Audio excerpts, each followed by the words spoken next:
Malaysia Berhad dan Majlis Menandatangani Perjanjian Persefahaman MOU antara UKM dan CCM Berhad. Bagi meneruskan acara, mohon keizinan untuk saya mengendalikan majlis ini dalam bahasa Inggeris. Ladies and gentlemen, we shall begin the ceremony with the video presentation of the CEO at Faculty Program, followed by the corporate video of UKM and CCM Berhad.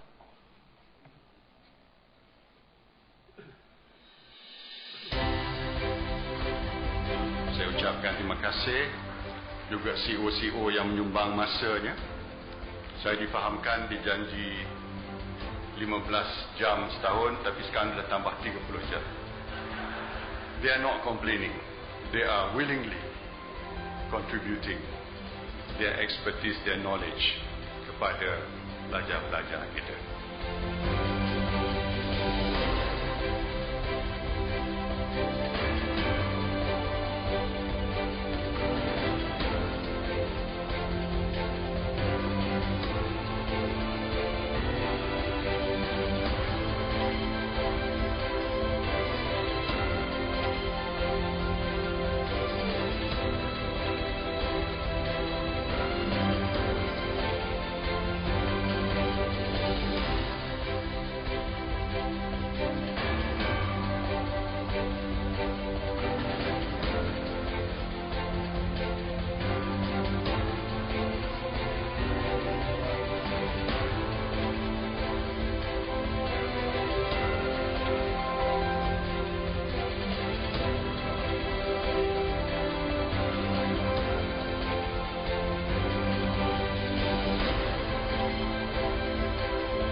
There is a university that inspires futures. The futures of the young. The future of our way of life. The future of this nation. And the future begins by nurturing possibilities.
is here, now, where the possibilities are endless.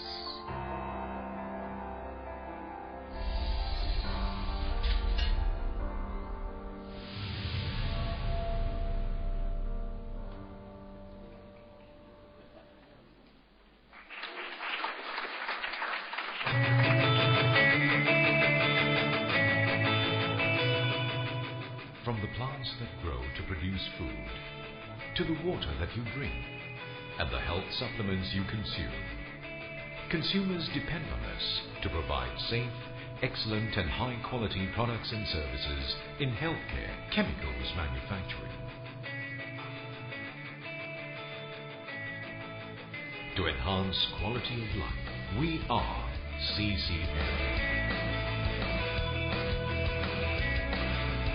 The leader in industrial chemical products and applications, providing innovative, cost-effective and environmentally friendly solutions to businesses, consumers and partners, formulating unique formulations to produce innovative and better performing products for over 70 years. Spearheading the nation's pharmaceutical industry, the largest generic pharmaceutical manufacturer in Malaysia, producing over 300 generic drugs and 200 over-the-counter brands. We export our products to over 20 countries all over the world.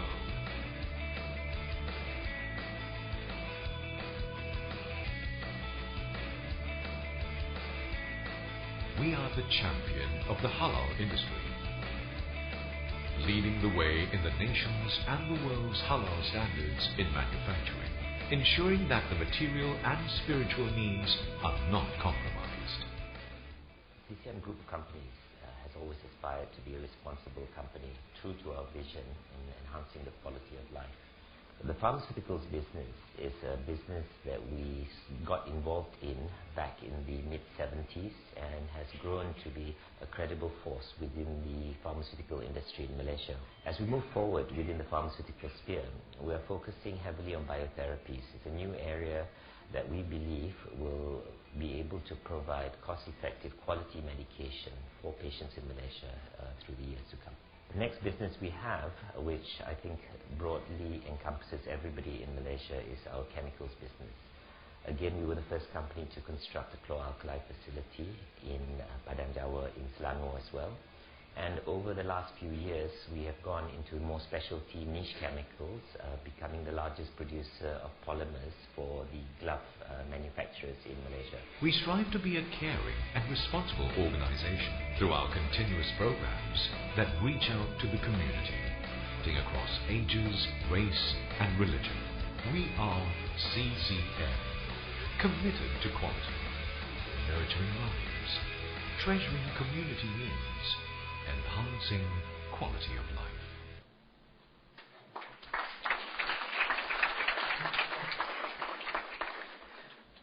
Ladies and gentlemen, we will now invite Professor Dr. Imran Ho Abdullah, our Deputy Vice Chancellor of Industry and Community Partnership, University Kebangsaan Malaysia, to address his welcome remarks. Please welcome Professor Dato.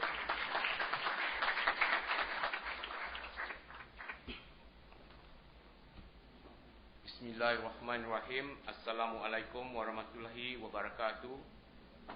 And a very good evening. First of all, thank you to everyone who's in the room this evening for a very important event. Yang berbahagia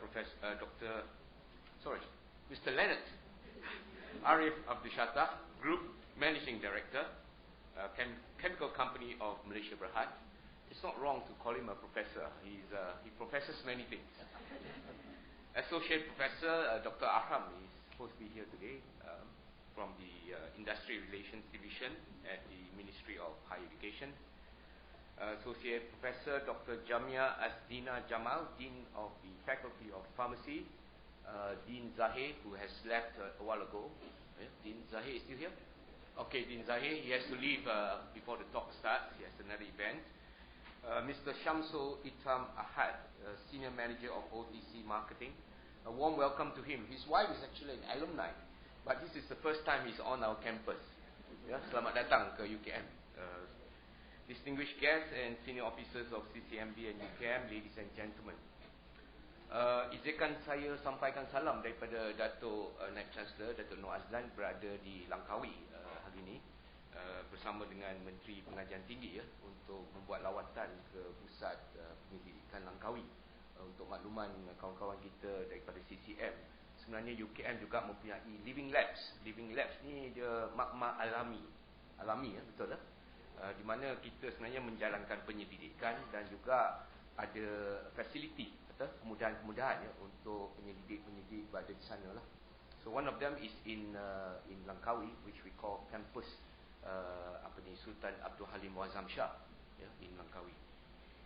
So first and foremost, on behalf of UKM, I wish to express our heartfelt gratitude to our CEO at Faculty, Mr. Leonard Arif, for agreeing to deliver his CEO talk this afternoon. This is not the first time he's giving the talk at UKM. In fact, he's been engaging our colleagues at the Graduate School of Business, and recently at our flagship program, Asia Engage, which addresses issues pertaining to industry and community. He was also our keynote speaker in the third Asia Engage conference in Manila. So it has been, I would like to express my appreciation also to the Office of the Industry and Community Partnership. Ada ya, Puan Yaslina dan rakan-rakan yang semua ada di sini, on their initiative and detailed planning for this program to ensure the success of the CEO talk. In fact, this is the third CEO talk, Leonard. We have 4 CEOs at Faculty that we were blessed with. One of them is, of course, they happen to be from pharmaceutical company as well, Michaela Greenberg, which is, I think, your good friend as well. And then Tan Sri Erwan, who is our second CEO at Faculty, and Leonard, and also Dato' Izzadin from the UEM group. So all these CEO faculties, among the 15 hours of engagement with the universities that they have promised us, will include a series on what we call the CEO talk. So I congratulate all of you, the students, for being here today, because what you'll be hearing, or what you'll get to hear, is wisdom and experience from people who, you can never learn this in the classroom. These are things that you will never learn in the classroom. So I don't think I'm going to finish this text because I want Leonard to engage you all, and for you all to engage with the CEO. Although the CEOs have been in UKM for a long time, in fact, what we call every month we have CEOs on campus, but they are not CEO at Faculty. The CEO at Faculties is an initiative by the Ministry of Education. Appointment comes from the Prime Minister and all the Deputy Prime Ministers for these CEOs, which we regard as distinguished CEO, who have excelled and turned around companies in our Malaysian context and also in the global context. So I'm going to introduce Leonard, and after this he will talk to you.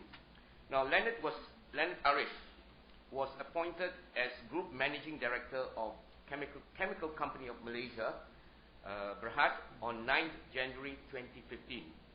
He is also the CEO of CCM Duo Pharma Biotech Berhad and Director of CCM Pharmaceutical Division since 1st January 2008.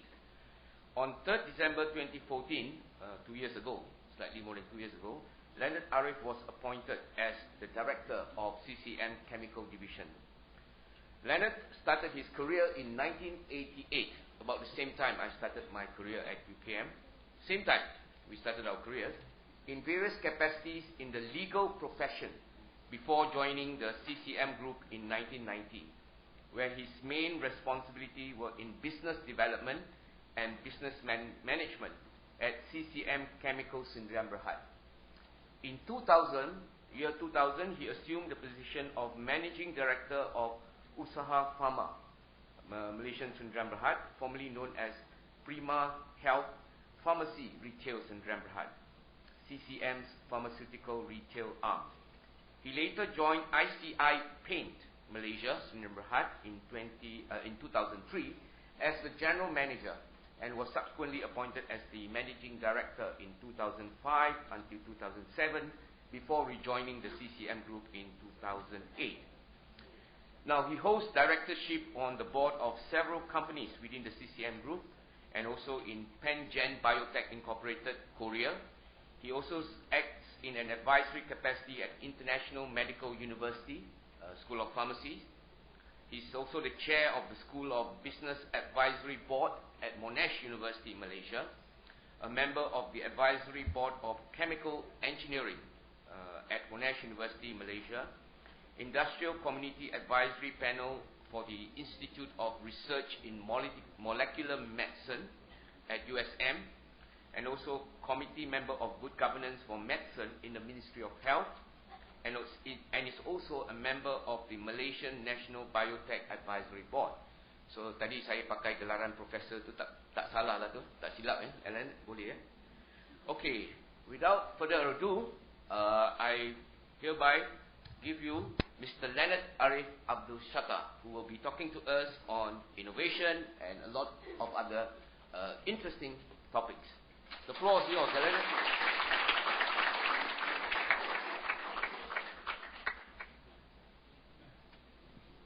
Test.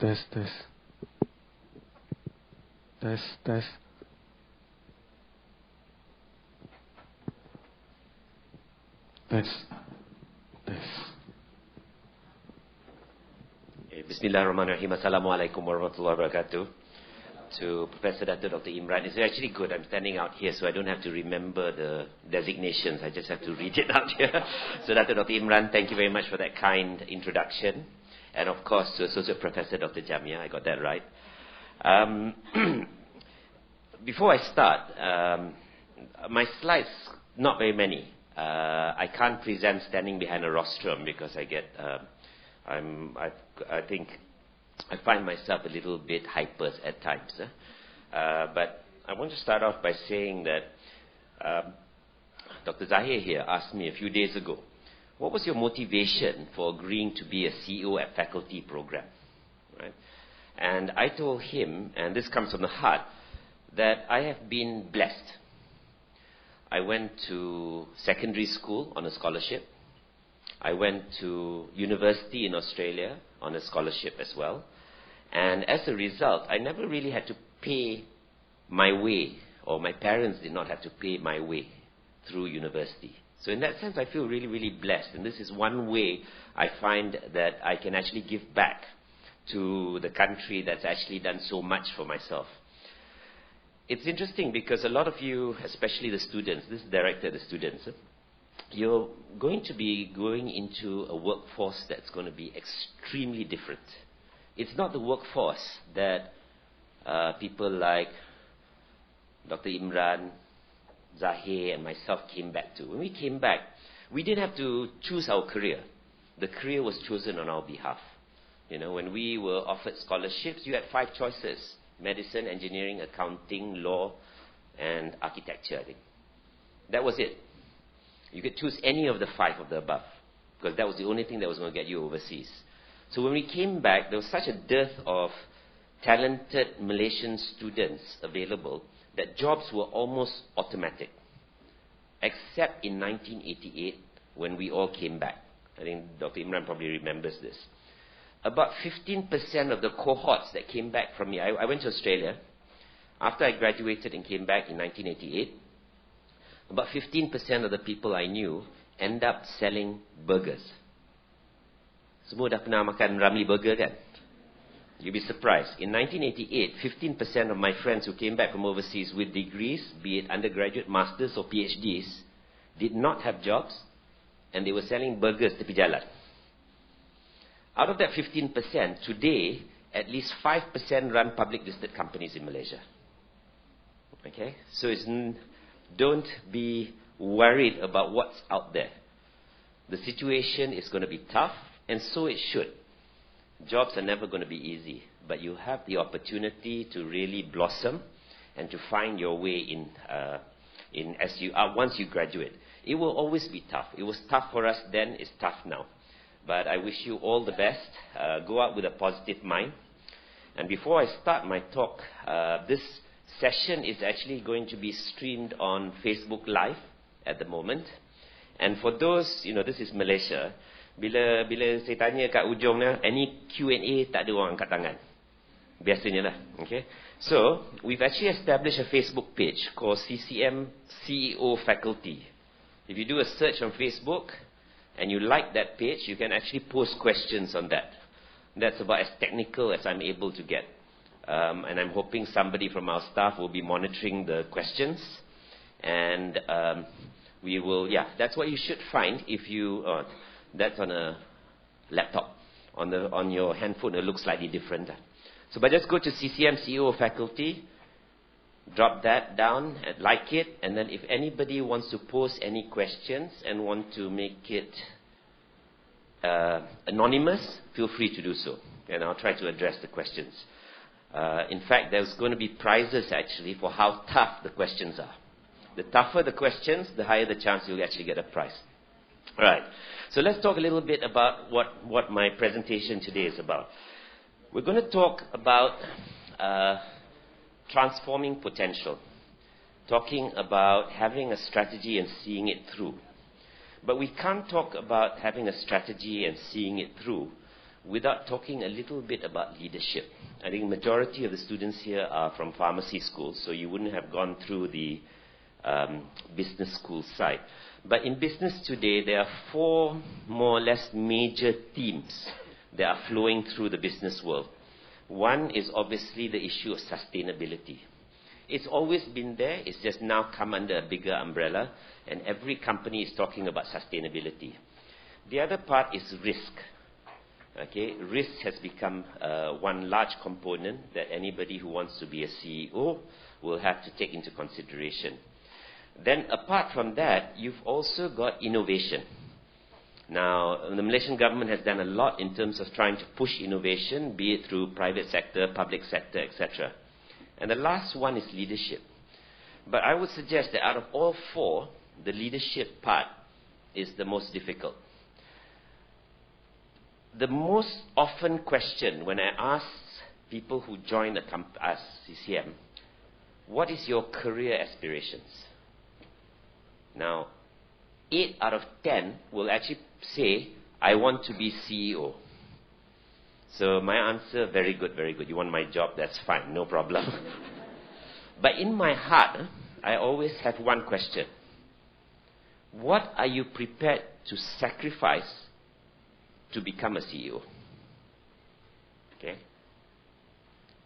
The last time I had a weekend free, that means a weekend, a Saturday and a Sunday, where I wasn't working, was probably 9 weeks ago.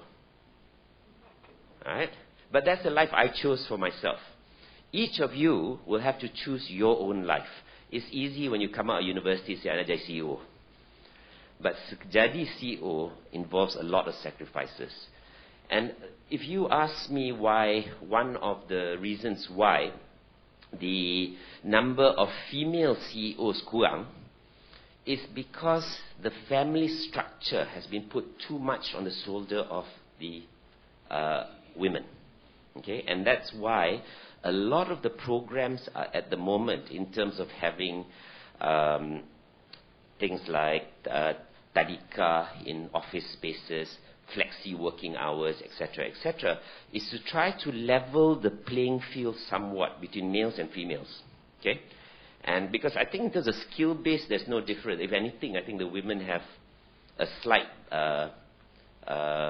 is actually in favor. I mean, you look at your classroom.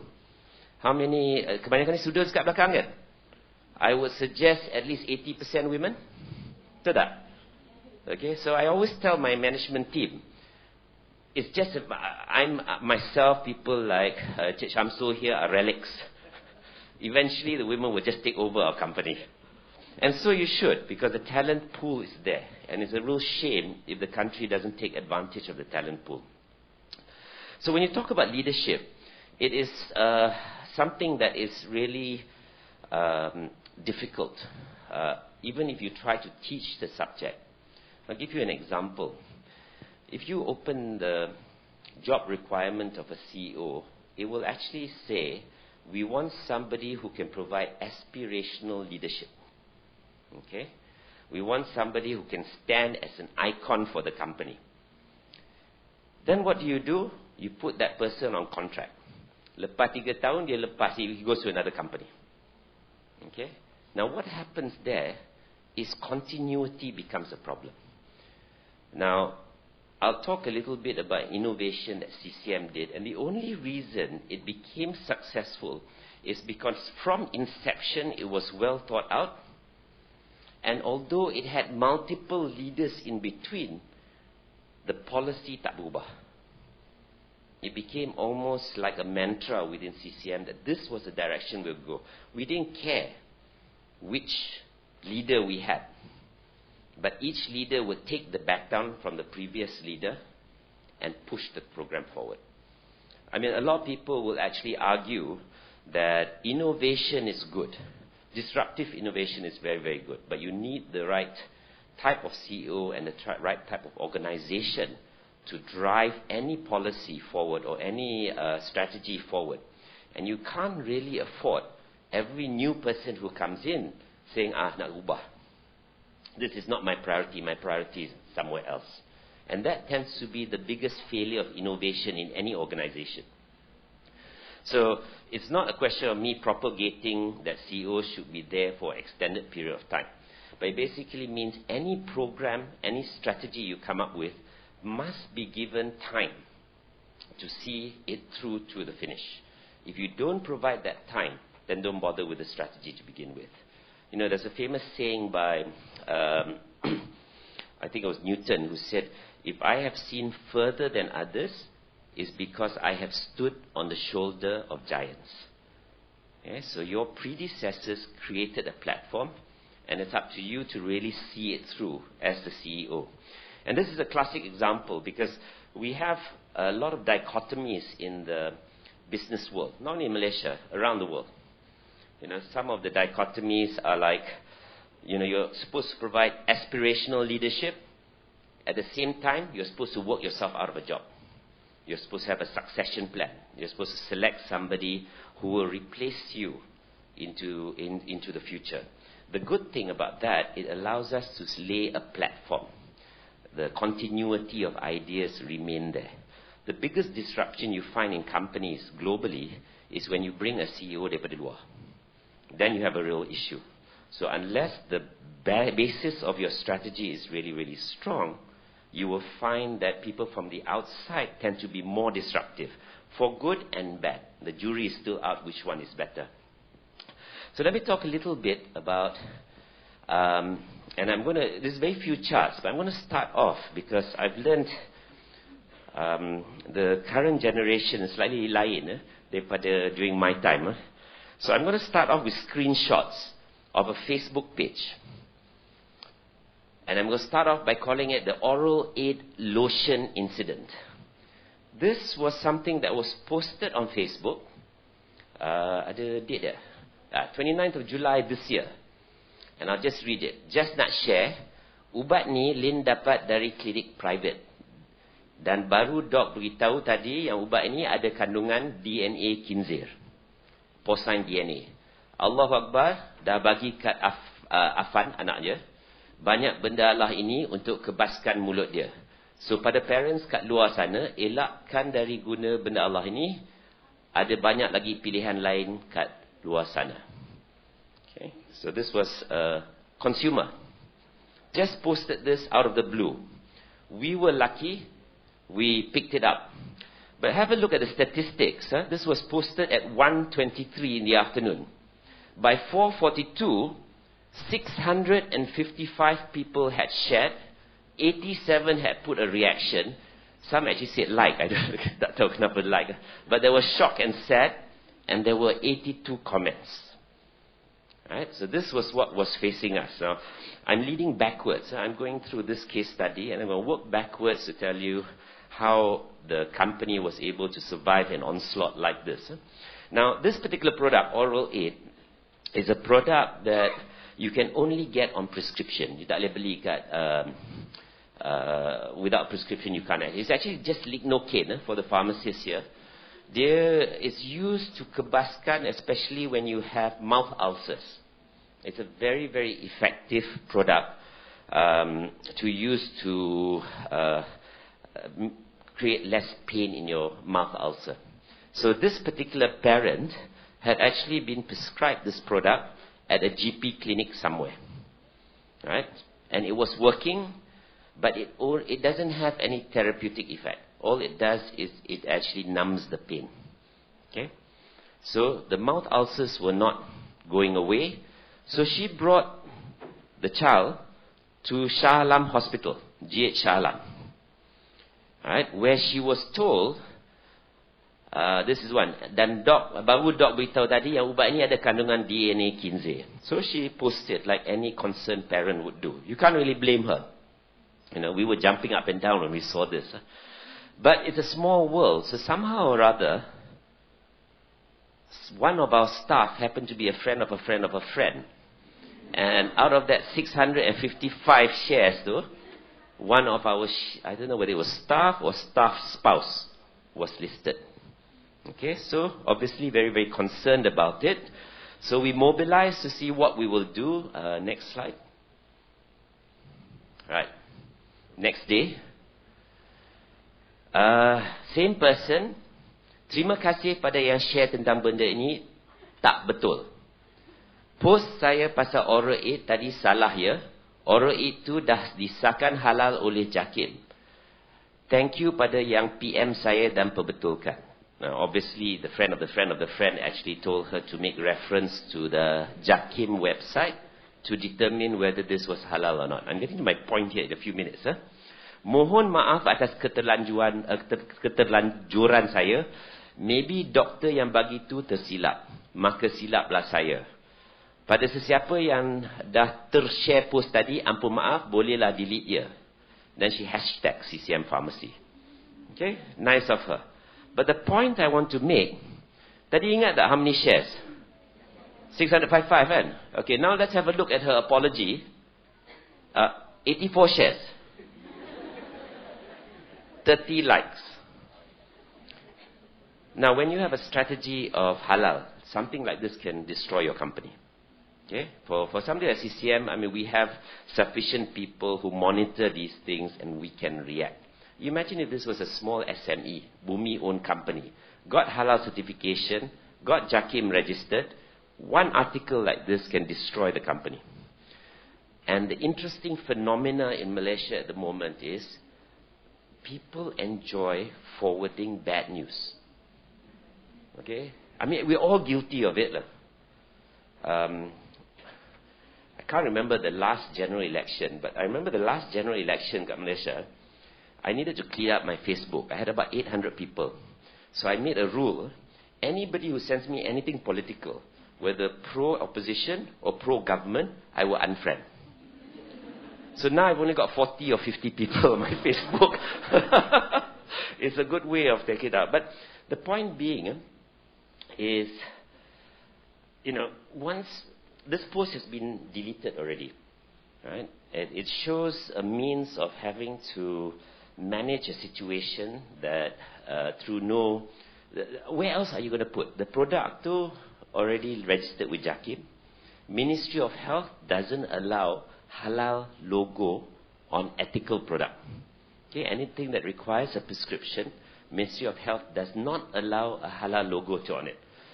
So we actually have registered it with JAKIM. So anybody was could have gone to the JAKIM website and could have found out, which this particular person did.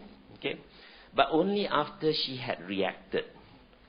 Now, why did the doctor kat Shah Alam Hospital kata benda ni ada unsur DNA kinase, porcine DNA? Very simple. For those of you who are going into the workforce, especially of those of you who are going to work for the government, you have a blue book.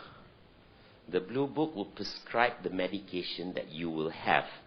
Every product on the blue book is tendered out. Okay, so 1 year CCM might win it. The next year somebody else can win the tender. So the doctor treated the child, and the mother asked for oral aid because that seems to help the child sleep. Tapi oral aid is not in the blue book. Okay, so the doctor could not give the one medication that would have helped the child in terms of manage the pain. So in a way, the doctor took the easy way out. Oh, tak boleh lah, benda ni ada porcine DNA. It was easy if he said, we just don't have this product, pergi beli sendiri lah. I'll write you a prescription. That would have been the easy way out. For what reasons? For one reason or another, he actually used the halal concept, halal as an issue to stop the pressure from the mother in asking for this product. You can't blame the mother in this case. She's worried about her child. So anyway, so this was one oral aid erosion incident. So when you talk about halal and CCM, we started looking at halal very long time ago, before it became popular. Today you have MS 2424, which is halal certification for pharmaceuticals. But back when we started, 1998 and 1999, the only halal certification available in Malaysia was food. Okay, only makanan. So at that stage, CCM was looking at investing in a soft gel facility. And obviously, most of the marketers get together and they try to decide, what can we do that will be different? And it was decided at that stage, back in 1998, 1999, that we would actually go for halal certification. It's an OTC product, but we will couch it under food application. And we were successful.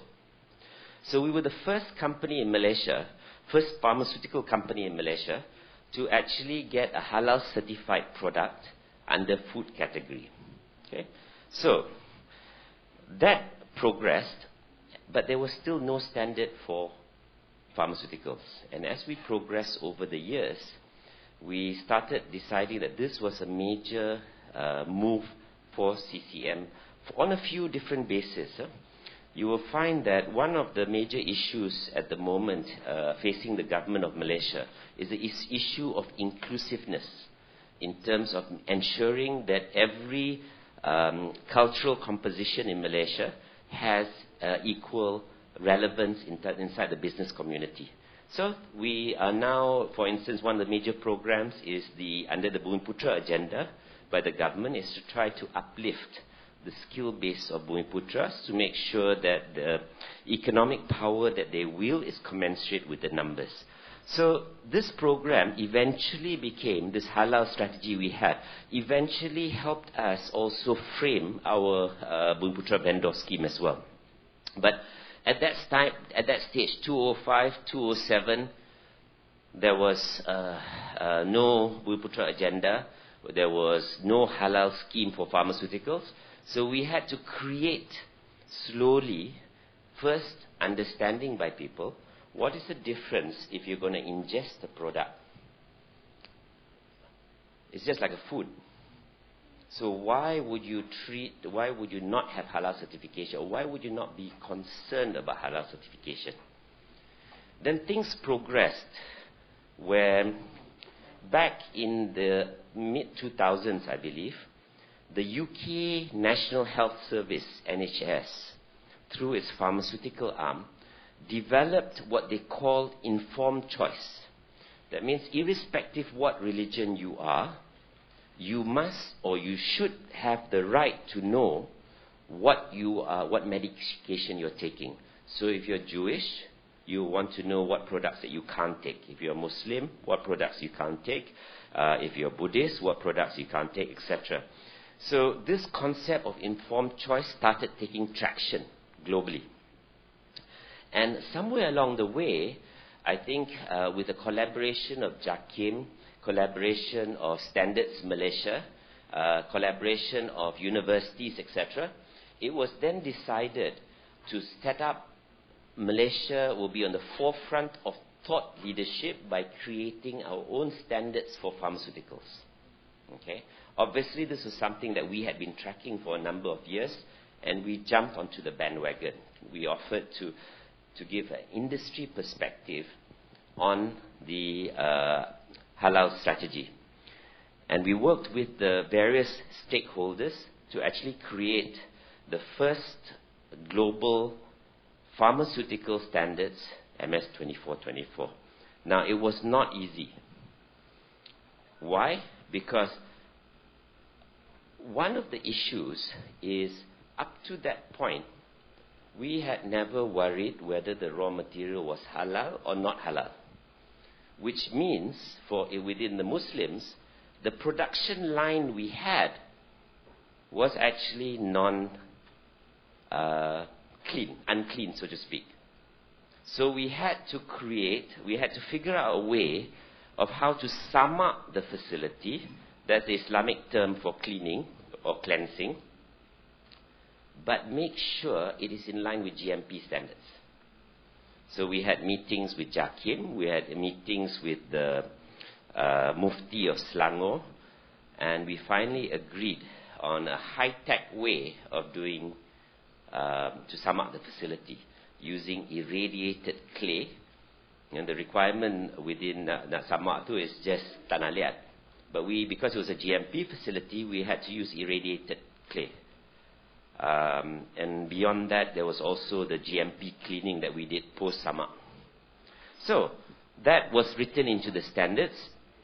And when the standards came out, we became the first, obviously, because we helped write the standards, we became the first company in Malaysia to actually get certified under the standard. So this was a progression from 1998 all the way up to 2013. Now you imagine, when we go back to the original point I made about leadership, one of the biggest challenges for any leader, these things don't happen overnight. This was a huge innovation if you look at it from the point of view of pharmaceuticals for Muslims. It was a huge jump. It didn't happen overnight. It took from 1998 to 2013 where we got our certification. Okay? And it's that level of stamina you need and leadership to drive it in order to achieve it. Because you're talking about 15, or how many years? 13 years, 15 years.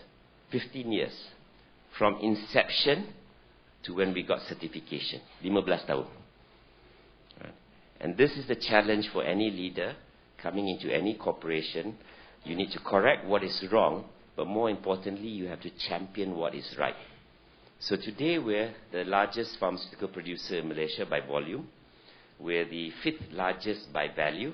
But within the next 12 months, we'll probably be the 3rd largest pharmaceutical company in Malaysia by value.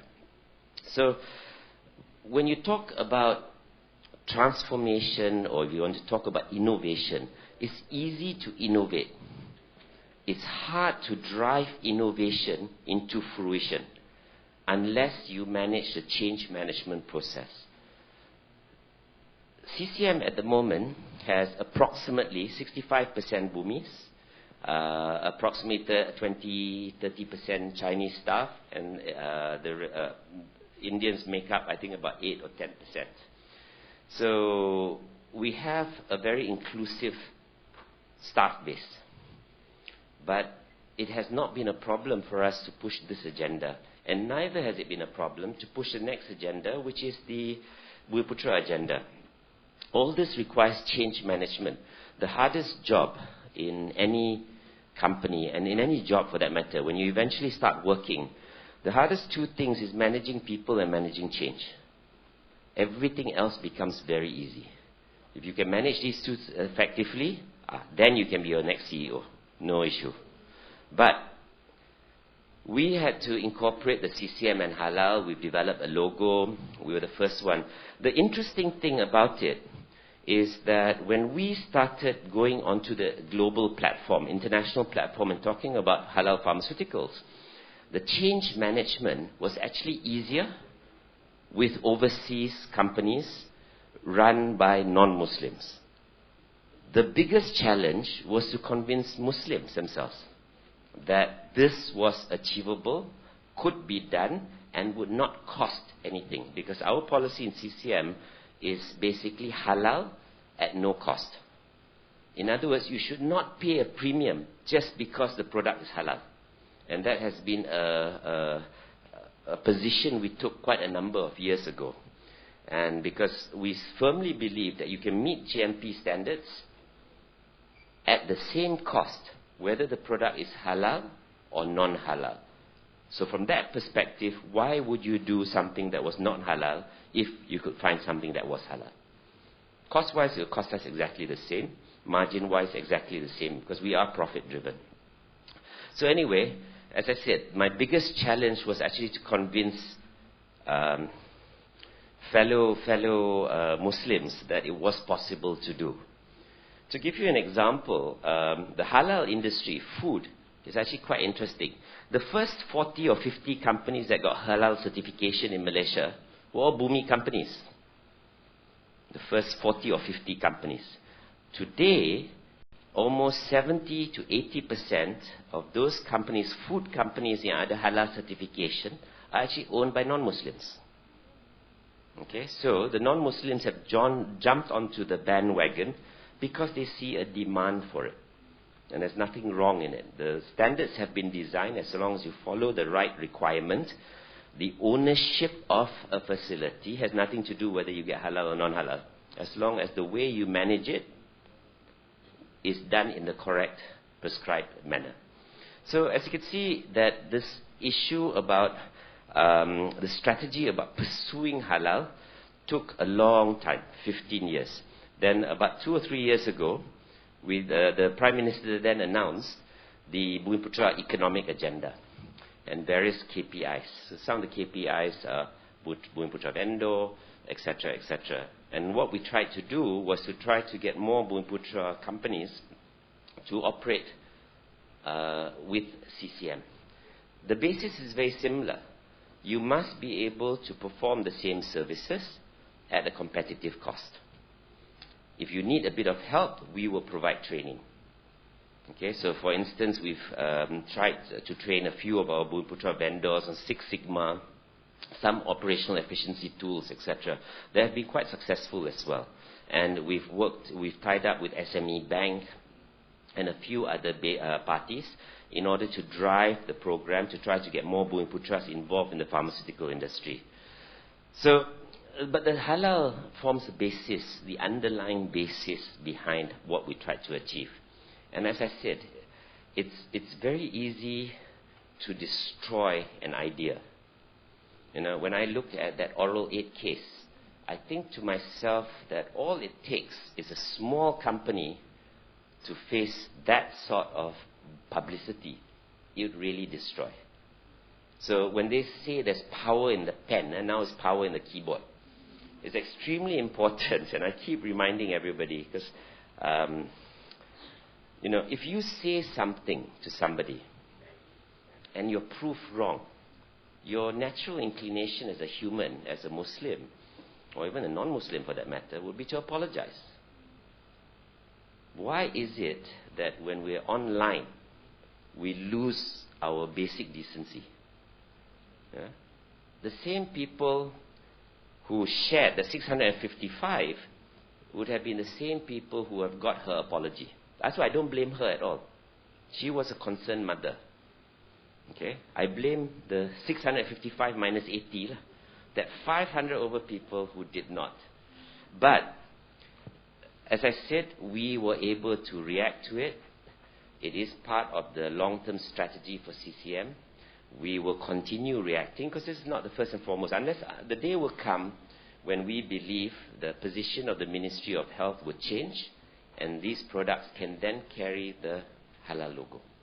That would have settle this issue once and for all.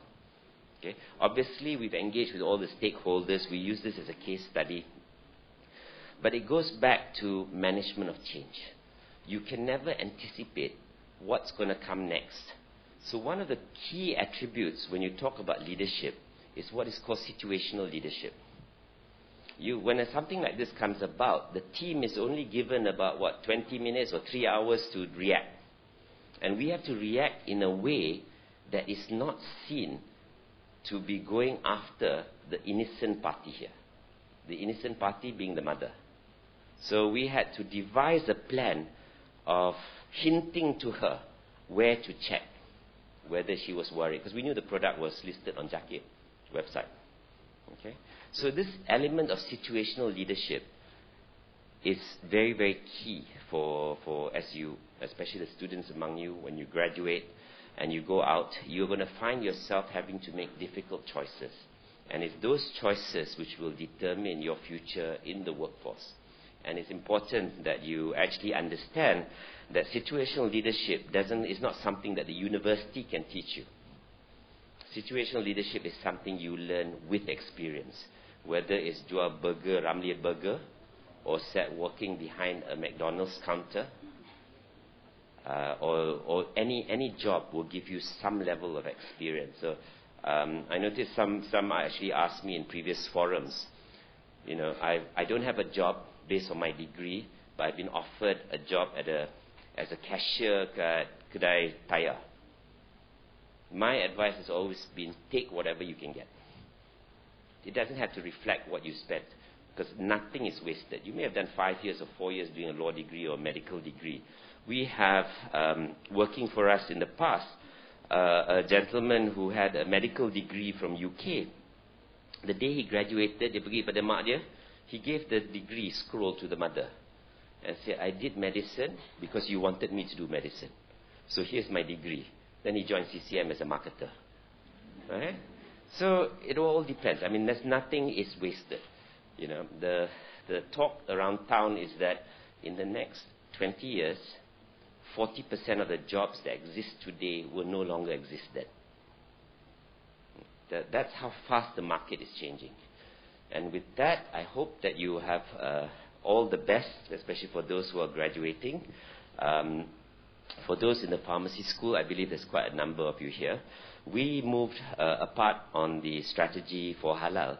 Another strategic move we made a few years ago was in respect of biosimilars. We saw the price of monoclonal antibodies. A lot of you would have seen, you know, stem cell banking, etc., etc. So we decided to move into that area. And again, we started back in 2011. It's now 2016. We have spent close to 15 to 20 million ringgit investing in a clinical study, investing in relationship building, etc. We haven't seen 1 cent back. We hope to see the first return on investment next year on insulin supply to the government. But as I said, it all takes single-minded vision. It takes leadership and team that has a common desire to see something happen. Because there's no better feeling. I mean, you can ask Puan Rosie here.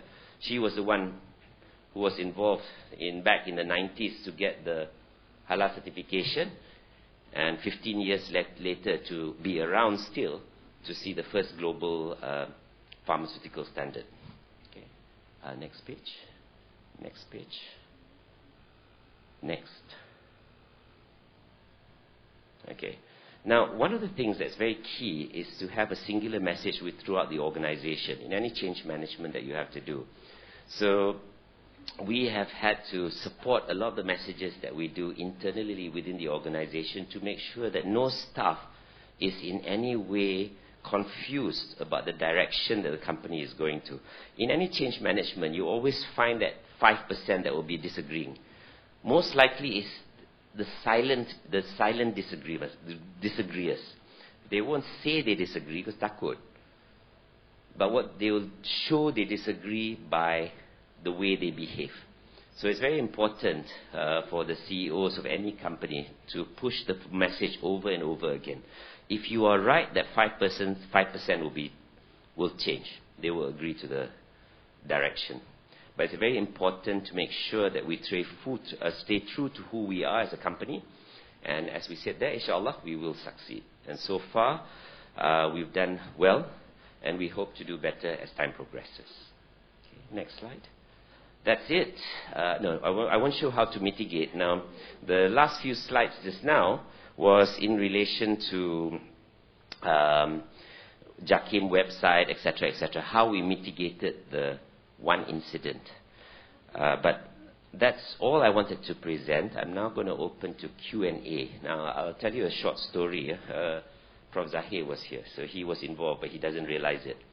When I was invited by the business school to give a presentation, I had this slide deck And I was in the second slide when I looked up and saw one of our staff sitting there.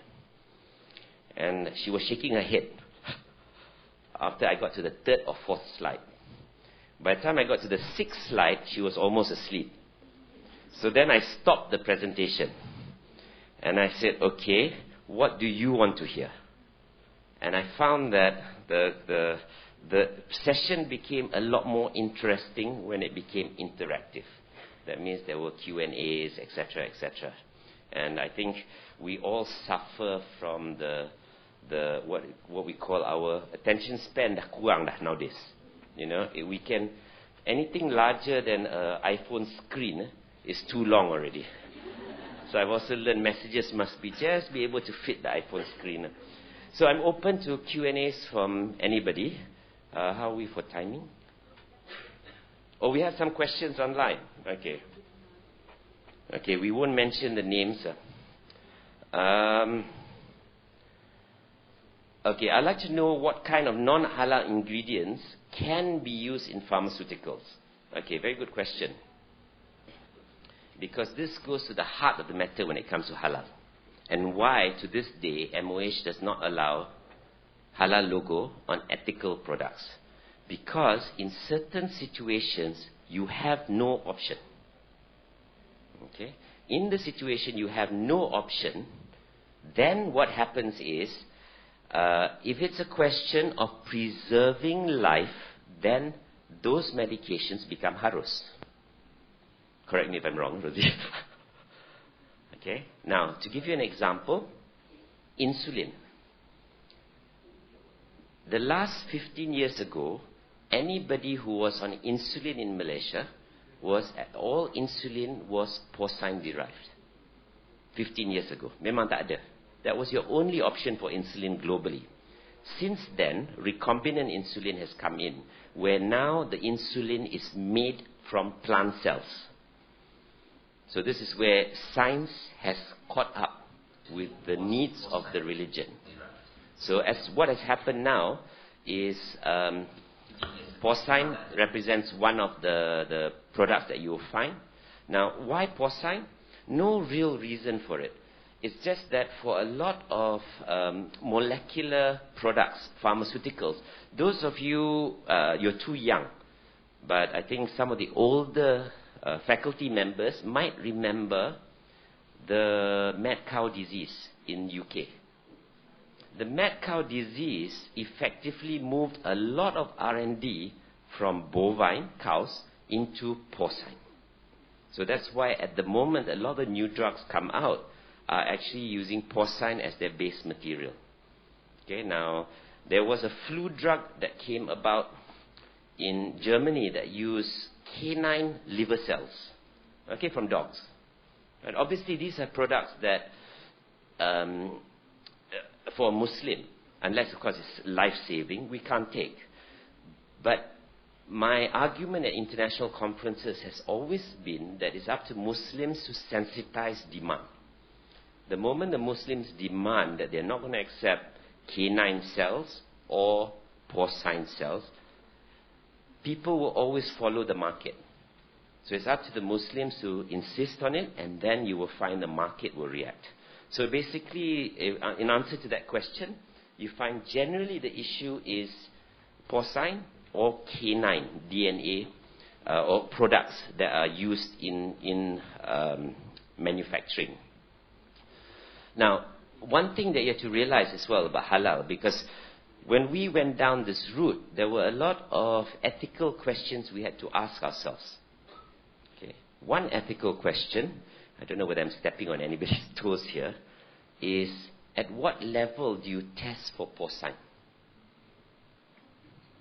Kalau you nak test at DNA level, every surface would have porcine DNA. Every dollar in your wallet will have porcine DNA.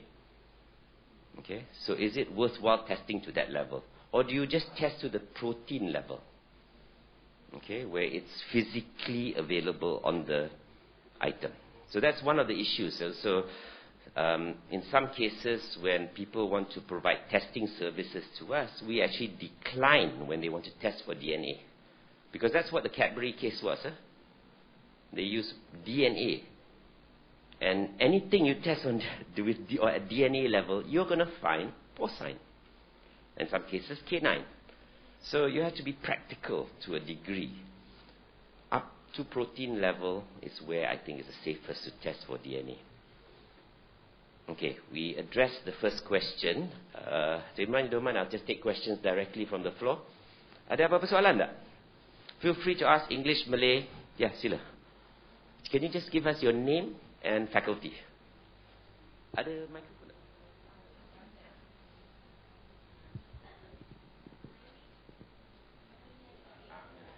My name is Raihan and I'm from USIM.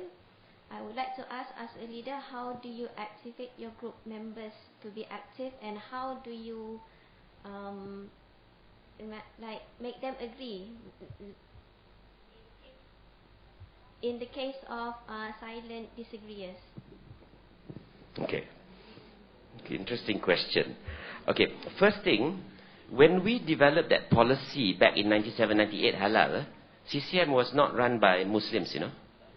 The managing director of the company was a Chinese gentleman by the name of Dr. Lim Se Chong. The head of the pharmaceuticals business at that time was a gentleman by the name of Y.C. Lee. Between them, they actually came up with a strategy because they looked at it from a demand perspective. The Muslims were already 70%, 65% of the Malaysian market. So necessarily they believed that halal pharmaceutical was not a question of if, but when. So I think the most important thing, and I usually tell this to anybody who is starting a new job as a CEO, the first thing you must do is actually do a strategy for the business. Because it's not only staff, you know, you have to worry about. Your stakeholders, termasuk your board of directors, you know, and your shareholders. So you need to get alignment from everybody. Because you can't gang up with the management and not have the board agreeing. So it's very important that you get all the stakeholders aligned. And in this case, we were able to do so back in the 90s, and it continued. Every new CEO who came in, before myself, basically made the program stronger and stronger and stronger. So I think in terms of how did we convince people to agree on the direction, I think it helped eventually because they could see traction. At the early days, it was difficult. Sometimes at the early days, kena guna hutan lah. You know, companies are not different than children in some cases. Some children you can speak to logically. Other children need a little bit of help. So it's a combination of that. Okay. Oh, this is pretty cool. I wasn't quite sure. Okay. This is from a law student at UKM. My question is, as a law graduate before this, what inspired you to be a CEO rather than practicing as a full-fledged solicitor? Okay. Okay, this goes to my background. Huh? All right. First and foremost, I actually did 2 degrees. I did a law degree and I did an economics degree with an accounting major. Let's start about how I decided to do law. If you remember, I said earlier, your choices were only 5 dulu. At our sorry, not your age. At our age, 5, tak susah. Nuclear science nobody heard of. IT was just starting. Anyway, there was I was at Malay College Kuala Kangsar, and we had alma mater, Datuk Sharir, who is the MP for Johor Bahru, I believe. He came to give a career talk to us. And he stood at the rostrum, just like that rostrum, and he asked, how many nak jadi doctors? Zahid was there at the time. Ramai budak. How many wants to be accountant? Ramai. How many want to be engineers? Quite a few. How many nak be architects? Quite a few. How many nak buat law? Not one person put up their hand. So immediately I decided I was going to do law. Bukan pasal apa. I had 119 very clever people at college. I didn't want to compete against them. So that's how I chose to do law, and I was lucky enough to be sent to Australia. When I was sent to Australia, only then I realized you couldn't do law in Australia as an undergraduate degree. You had to do it as a postgraduate. In other words, unless you got a degree from another faculty, you couldn't graduate your law degree.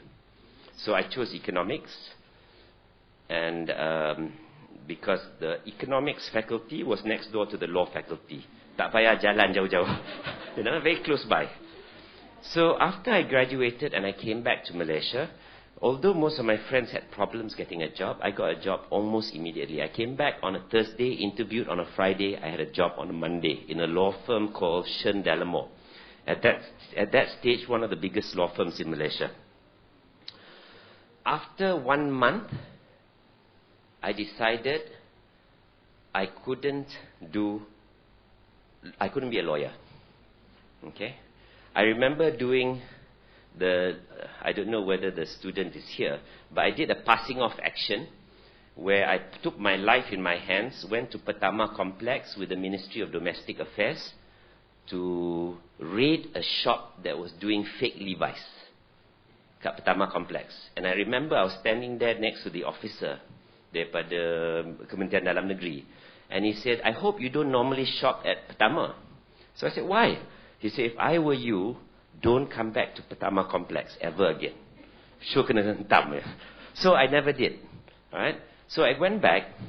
I won't name the client, but at that stage, I was being paid 500 ringgit a month as a chambering student. And I was asked to prepare a bill. So I prepared the bill for the client, and I put there 20,000 ringgit. Okay? The rate took all of 2 hours of my time. The pre-preparation work took about 2 hours as well. So I thought charging 20,000 was a lot given the fact that I was only paid 500.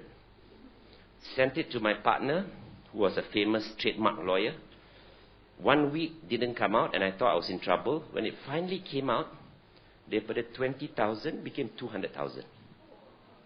And then at that stage, I decided that for me to become a partner would take too long. And I had already got a taste of what it was like through friends of mine yang berniaga at burger. You know, like I said, a lot of my friends were actually selling burgers. And I got a taste for the business side. So I decided that the law and accounting was not wasted. As I said at the beginning, nothing is wasted. But I decided to use those skills in a commercial framework rather than through legal or through accounting. I went overseas on a Petronas scholarship. So obviously for the first 5 or 10 years, because I wasn't working at Petronas, I had to pay off the scholarship. It took me about 5 or 8 years to pay off the scholarship. But even at that stage, I had already decided that Petronas was too big an organization for me to be noticed or for me to get commercial experience. ICI came up with an advertisement that said, we want a lawyer for 1 year who doesn't mind being transferred after 1 year. So I applied for it, and then eventually I went into the business side. And I enjoyed it. I haven't regretted one day. So some people ask me, do you regret not being a lawyer or regret not being an accountant? When I speak to my fellow legal friends, I don't think I've missed anything. I mean, I think it boils down to the personality of the individual. You have to decide what's important for you. You know, the life choices you make, nobody can tell you are wrong. You know, whether you choose to go down a religious track, whether you choose to go down to be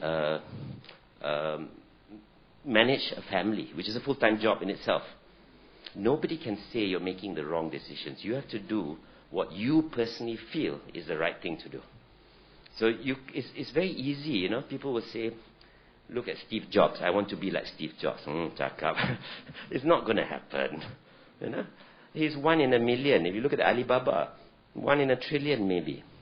But if you stay true to yourself and to what you think is important in your life, you can't really go wrong. That's why I say, daripada jual burger to running a pharmaceutical company, to me, no difference. I know a guy who's selling satay at Ampang. He only works 3 hours a day, from 6 in the evening to 9 o'clock at night. For the last 30 years I've known him, that's his working hours, jual satay. But if you talk to him, he's the happiest person in the world. He's got no aspirations to become CEO. Dia nak kerja 6 sampai 9 tiap-tiap malam, jual satay. And I think it has something to do with his mother makes a satay. Dia cuma jual aje lah. So he's got the easy part of the job. Okay, so as I said, you can't use one person's experience and replicate it. Okay, 4 questions. But before I go to the 4 questions, ada siapa-siapa inside nak tanya soal? Yeah, please. Assalamualaikum. My name is Nabila, represent Graduate School of Business. Okay, my question is quite long. We understand Malaysia very famous as a global hub for Islamic finance and bellwether for the industry.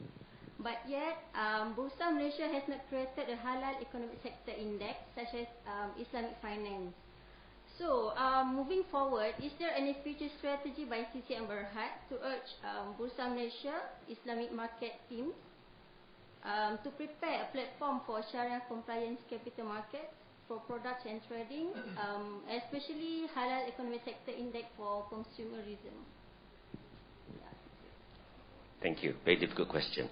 Okay, first and foremost, there is there's no index per se, but there's a list of Sharia compliant companies. Now, the reason why this list is produced on an annual basis is to allow private Sharia funds to select companies that have already been predetermined to be Sharia compliant. Okay, so obviously you won't find Genting there, you won't find JB there. But both CCM Berhad and CCM Duo Pharma Biotech are both Sharia compliant shares based on the latest report. Now, okay, I'll tell you why this question is very, very difficult. In order to answer the question, you need to determine, when you talk about Islamic financing, whether hybrid is allowed or not allowed. Yeah, I know. But if you were talking about food, would you say the same thing? Exactly. So this is the biggest debate that's going around in Islamic finance. Can you truly call yourself an Islamic finance if you've still got traditional in your portfolio? So what a lot of companies have done is actually split it out, but not on a shareholding basis yet. My view is you have to make a call. Okay, so even if you choose to be, you want to maintain your traditional financing, you need to incorporate a separate entity and make that entity fully Sharia compliant. You can't do a hybrid under one roof. It has to be incorporated as a separate entity. Now, so that's the first issue that is going wild among the financial community. The second issue is whether there's sufficient scale to determine an index. Right? Now, what the Bursa has done is create the Sharia compliant companies and then allow the individual funds who claim to be Sharia compliant to buy. They give a list of companies. These are companies that are deemed to be Sharia compliant. So you don't actually have to do the duty. It's already done by Bursa. They allow the private sector companies to choose anything among that. They certify as Sharia compliant. Now, whether there's sufficient of these companies to create an index is going to be a problem, because you need some level of scale in order to be able to do it effectively. So in answer to your question, I don't think CCM would be lobbying for it, because we've already deemed to be Sharia compliant. However, one food for thought that we have actually indicated is the fact that it's not only Malaysia that's targeting to be the halal financial center of the world. Dubai wants it as well. And Dubai is throwing a lot of money behind it. Money that Malaysian companies cannot match. So one of the thoughts within CCM has always been that if we were to sit down at a strategy for Malaysia, what Malaysia should be aiming for is thought leadership. And the best people to have thought leadership as far as halal is concerned, halal toiban, would actually be the universities. The universities are where the thought leadership on whether it's halal finance, halal pharma, etc., they are the best repository, because that's the one thing that no amount of money can create overnight. Right? So it's important for Malaysia to determine our position. If we want to be that halal hub, then you must be prepared to go for competition, because other people want to be that hub. But thought leadership is not an easy hub to become. And I think we are ahead of most people. So if I were developing a strategy, I would say go for thought leadership. Forget the indexes, etc. Keep what you have, Sharia listings, etc., but focus on thought leadership. Because I think that is what will differentiate Malaysia from the rest of the world. We're well ahead already. Okay, let's go back to the 4 questions quickly. Yep.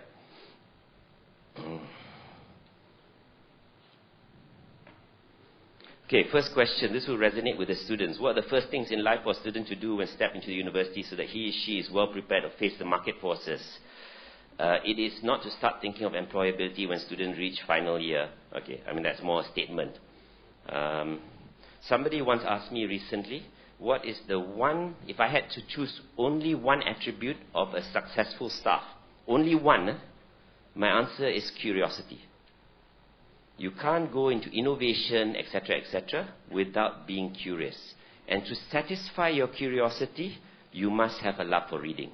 I mean, your lecturers have all said this, and you probably never listened to them, so. Okay, next question. Does chemical manufacturing sector also focus on to be halal? Actually, yes. One of the larger products that we manufacture is liquid chlorine, which is used for water treatment. We went on the same basis that anything ingested, chances are halal will be demanded. So we've also got halal certification for our liquid chlorine that goes into water treatment around Malaysia.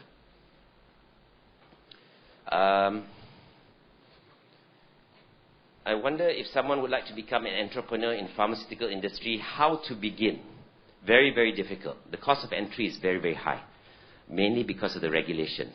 Can it be done? Yes, it can, but you need to understand the industry. I would advise anybody, irrespective of which business you want to go to, there are not that many jobs that you can be a Mark Zuckerberg. There are not many Facebooks out there. There's not many Alibabas out there. You want to learn to see how you can disrupt an industry. You can only disrupt it if you understand the industry. So start working. So those of you who are thinking you want to be an entrepreneur in pharmaceuticals, work in pharmaceuticals first. Are there opportunities? There's huge opportunities. We still import in Malaysia about 800 million worth of drugs every year, or close to R1 billion worth of drugs every year. So the possibility of import replacement is tremendous. But my advice is, learn the industry before you decide to be an entrepreneur in that industry. Because there's some industries that are easier to access, other industries a bit difficult. Okay, let me see. Okay, the last question.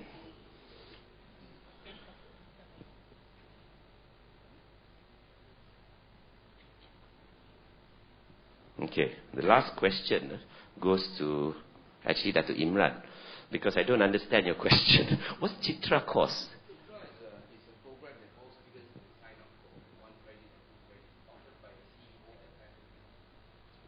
What is the CEO? Basically, he conducts a program course. Oh. Leadership. That question is directed at me or the students? Happy to do it, happy to do it. As I said, I've got a lot to pay back to the country.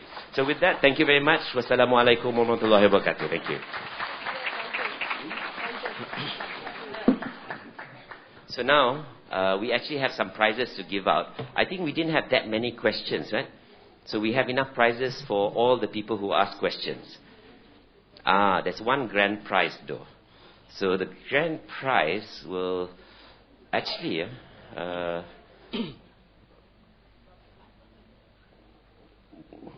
Facebook, obviously we can't give it. It has to be live then. Unless the Facebook questionnaire is in the room. Okay, grand prize, I think, the first question. Yeah.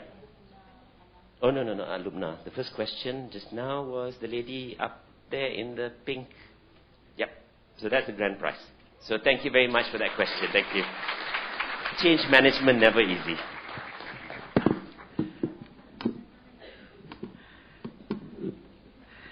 Thank you, Mr. Leonard Arif, for the CEO talk. Ladies and gentlemen, we shall now witness the signing of Memorandum of Understanding MOU between University Kebangsaan Malaysia and CCM Pharmaceutical Sdn Bhd for Jati program. I would like to invite Professor Dato' Imran and with Mr. Leonard Arif as UKM and CCM witness, and Associate Professor Dr. Jamia Azdinadin for the Faculty of Pharmacy UKM, with Shamsul Idham Ahad, Senior Manager OTC Marketing CCM, to sign the MOU documents. As an information, JATI, which stands for Jaringan Antara University dan Industri, is a collaborative program between CCM and selected universities in Malaysia, including UKM. This well-structured program offers entrepreneurship training and real-life business opportunities for JATI students, where students are given opportunities to drive an actual business by sales of CCM pharmaceutical products. Ladies and gentlemen, let us witness together the signing MOU.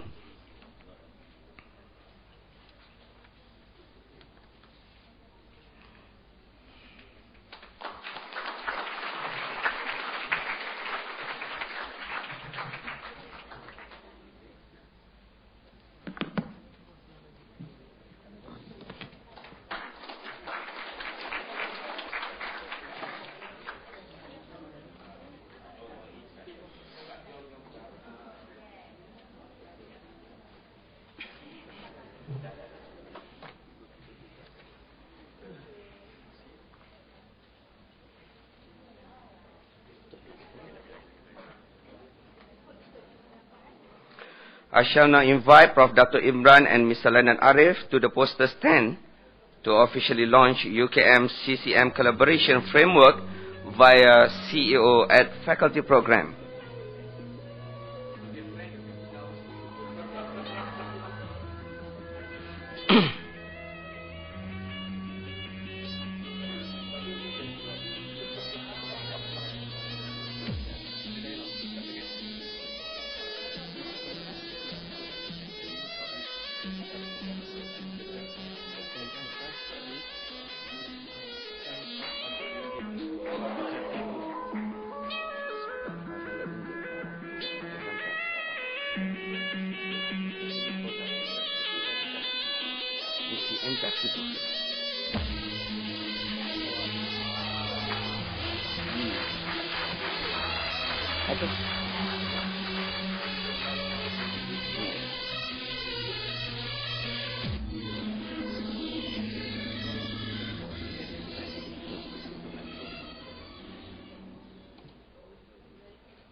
As an appreciation,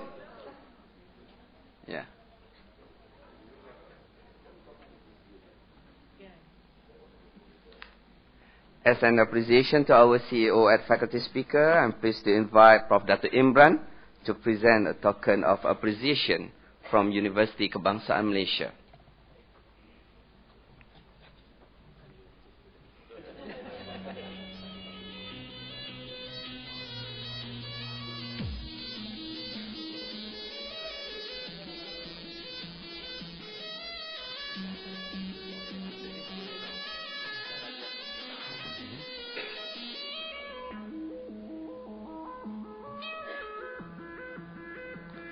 Alhamdulillah, we have come to the end of our ceremony. Hadirin sekalian, boleh tak saya pohon kerjasama untuk seluruh warga di Dewan Senat ini untuk berdiri? And yang berada di belakang, boleh tak seketika yang berada di belakang untuk berdiri di belakang tetamu kehormat kita? Pohon Prof. Dr. Imran dan Mr. Leonard Arif untuk ke hadapan sedikit. Yang berada di belakang boleh tak? Yang berada di kerusi boleh duduk, boleh berdiri, remain. Yang berada di belakang, boleh tak penuhkan di belakang tetamu kehormat kita, kah? Adik-adik? Yang berada di kerusi Dewan Senat ini kekal, Saya ingin mengambil kesempatan untuk memaklumkan pemenang hadiah utama RM500 tadi, boleh berbelanja di booth CCM Jati booth di hadapan membeli produk. Tahniah pemenang hadiah utama. Dipersilakan. Ya, yang di belakang. Juru gambar, Mr. Photographer, please. With your quality lens. Saudari Izwan daripada Pusat Komunikasi Korporat kita. Ya, try. Okay. Alright.